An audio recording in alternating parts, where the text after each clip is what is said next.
Alright guys, I'm back. I want to touch on a few more points in detail that the first video kind of glossed over. So one thing I didn't talk about strictly in relation to alcohol is, well, the gateway drug concept. Everyone says marijuana is a gateway drug, and it's always been feared for that reason. But I'm going to say that that's not the truth at all. Alcohol is the gateway drug. I know a lot of people will agree with me on this, and you've got to think for a second. We all know someone who's done something stupid that they would never do when they're sober, when they're drunk. Anything from streaking to dancing on tables at the bar, maybe becoming vicious and angry.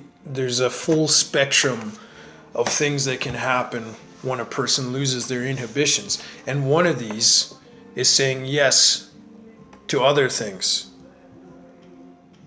Promiscuous sex, drugs, illicit drug use, cocaine. When you lose your inhibitions, when you're intoxicated from alcohol, anything can happen if you're intoxicated enough. Marijuana does not do that, and people need to realize that.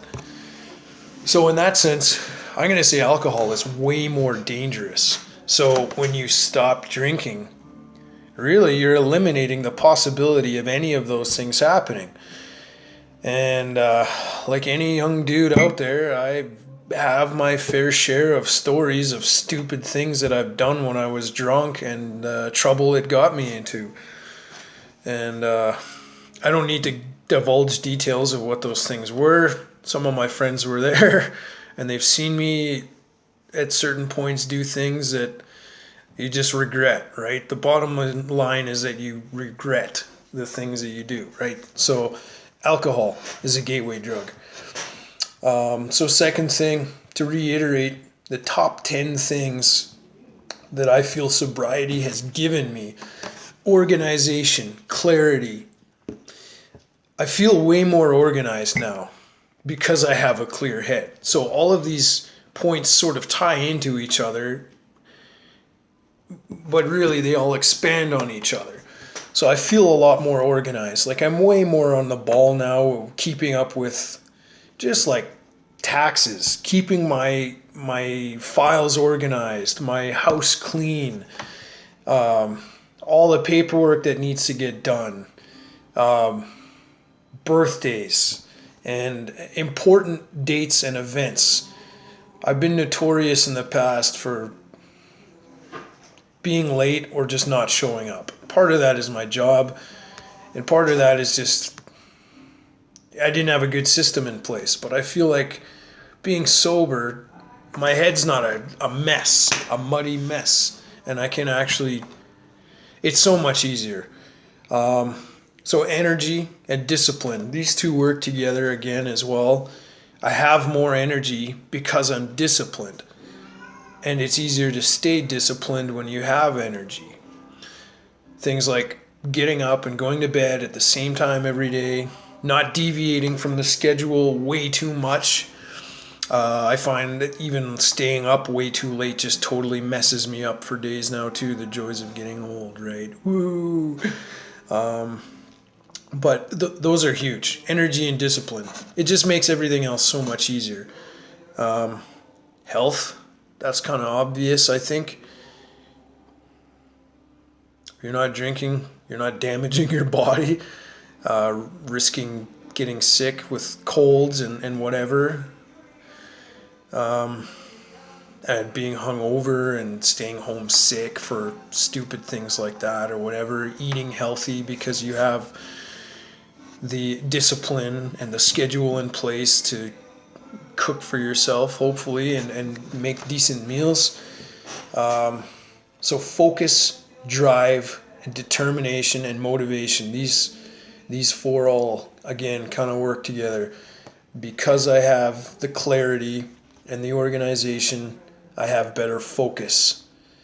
It's easier for me to focus on things. Drive.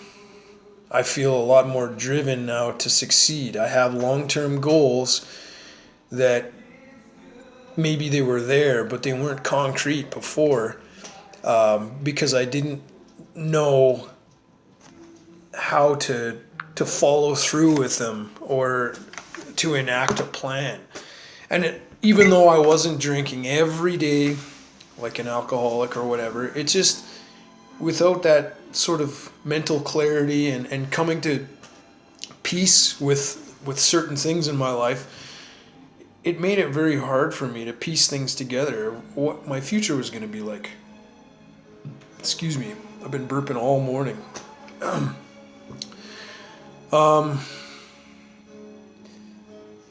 Yeah, so I mean, alcohol is kind of one component in that, and like I said earlier, it's really all about just reframing things mentally. So in that respect, the biggest thing I had to do was my job.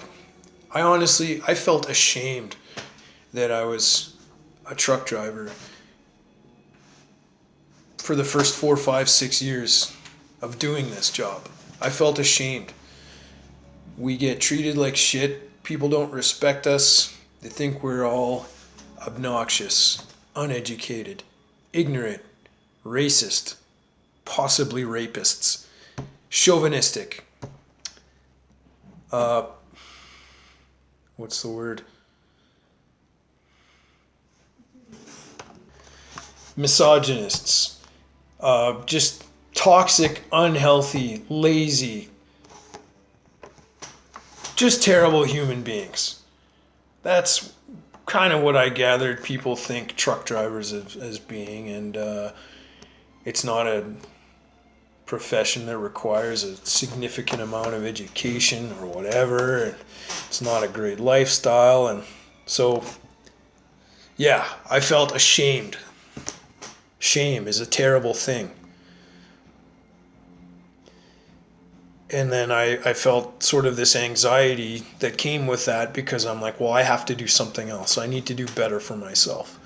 But then that question of what, right? And then this last economic recession hit very hard where we are here in good old Calgary, Alberta, Canada. And I eventually made peace with myself and my situation, and I said, you know what? People might look down on me or whatever. I didn't meet people's expectations of what I was supposed to be. But I've always been restless ever since I was a kid. I dropped out of preschool when I was 4.5 years old. I was in detention and timeout more times than not in kindergarten. In grade 1, grade 2, grade 3, I was always in the office. I did not like school. I didn't like the structure. I hated it. I wanted to do my own thing. I was a very physical person. I wanted to be outside playing, and when I found the thing that I liked, that's what I wanted to do. Well, you know what? As much as we grow up, there's certain things that are intrinsic to our nature, that are almost instinctual about who we are, and you can only tame yourself or control yourself to a certain degree, or you're just not going to be happy with where you're at. And I realize now that as much as people don't like truck drivers, I make good money, and it appeals to a lot of these kinds of senses, of the sense of adventure. Every day is different. There are no bad days. There are only different challenges. It could be raining. It could be snowing. It could be hailing. I don't care. I'm going through, and I'm getting to the customer, and I'm getting rid of my load, and they're going to be happy. That's all that matters every time. And I'm good at it. I have a good track record. I've always done well at every employer I've been at. I've got a lot of different kinds of experience. I've traveled all over Alberta, all over the US. I worked in the oil field. I did a 6-week stint of long haul just as a kind of a bucket list thing, to have one kick at the can as an old school cowboy. And it's been great. I see the sunrise every day, the sunset every day. I'm outside. I'm always on the move. I'm not stuck in an office all day. And that was a big thing for me. Originally, I'm kind of getting off on a tangent now, but I won't get into any more than that. But basically, I made peace with my situation and realized that it's not that bad. There's always going to be compromises. There's very few of us out there who will be lucky enough to find a profession that is our dream job. I know a lot of people like to preach and say, it's possible, you can do it. Oh man, try being a musician or working in a kitchen or in the oil field for a while and you'll see how humbling life can be. All right, moving on. So I mentioned stress in my first video. Now I want to talk a little bit more about getting through certain situations. So I said, throughout the year there are certain events like Christmas and whatever else, New Year's, that come up that are very common times for people to binge and like socially acceptable. So speaking from a point of stress, there can be yearly or cyclical stress triggers that might push you more towards unhealthy coping mechanism, and then you might realize or catch yourself saying, yeah, no, actually I drink a lot more during this month or this time of year for whatever reason it is. For myself, it was typically all through the winter just because work would slow down, and I was actually diagnosed with seasonal affective disorder 9 years ago. So it's basically like seasonal depression. And I fought through it, and it was hard too, because to a lot of people it's like it's a made up condition that doesn't exist. And anyone who takes medication for a condition, that it's not fake. You have to take your medication. If you stop taking your medication, your symptoms come back and you suffer. And really, you just gotta kind of suck it up and accept it and do what you need to do to make it through. That being said, I didn't always stay on top of my my condition and use the light therapy and vitamin D and whatever else, and alcohol was always there.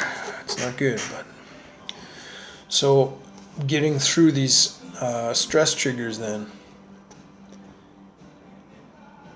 instead of binging, when these points in time would come up, I would have to sit there and say, all right, what are you going to do? What are you going to do? And I'd have to think, and it was like, all right, what am I going to do? Okay, well, I'm just going to go through my day,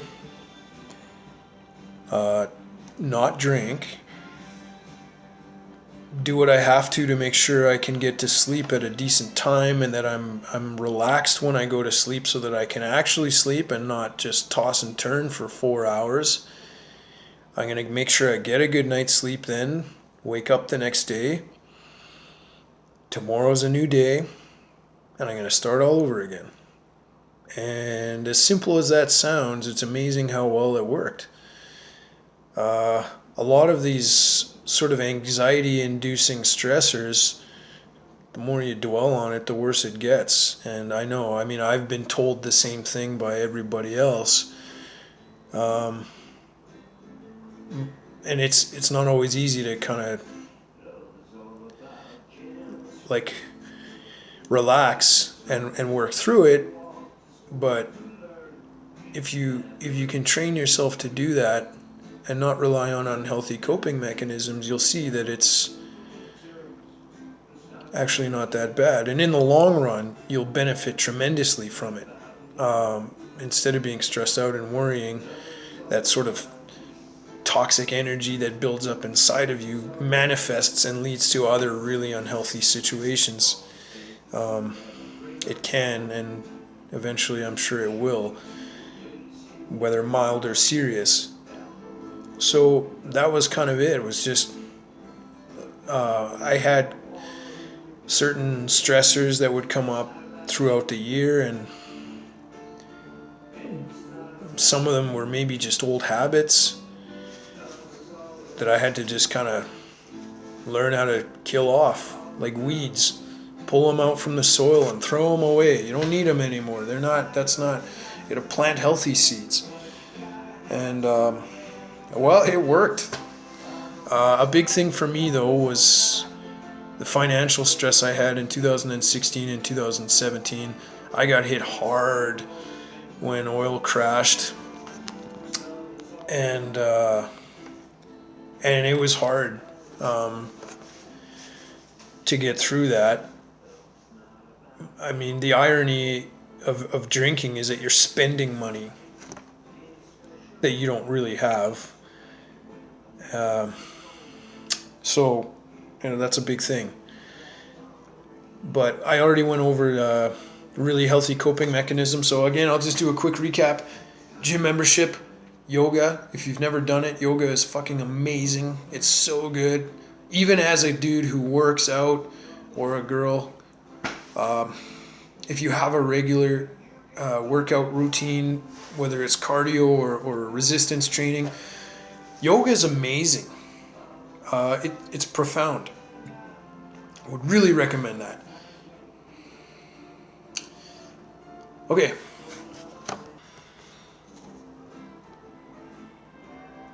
I think I'm going to cut this one there, and I'll do one more.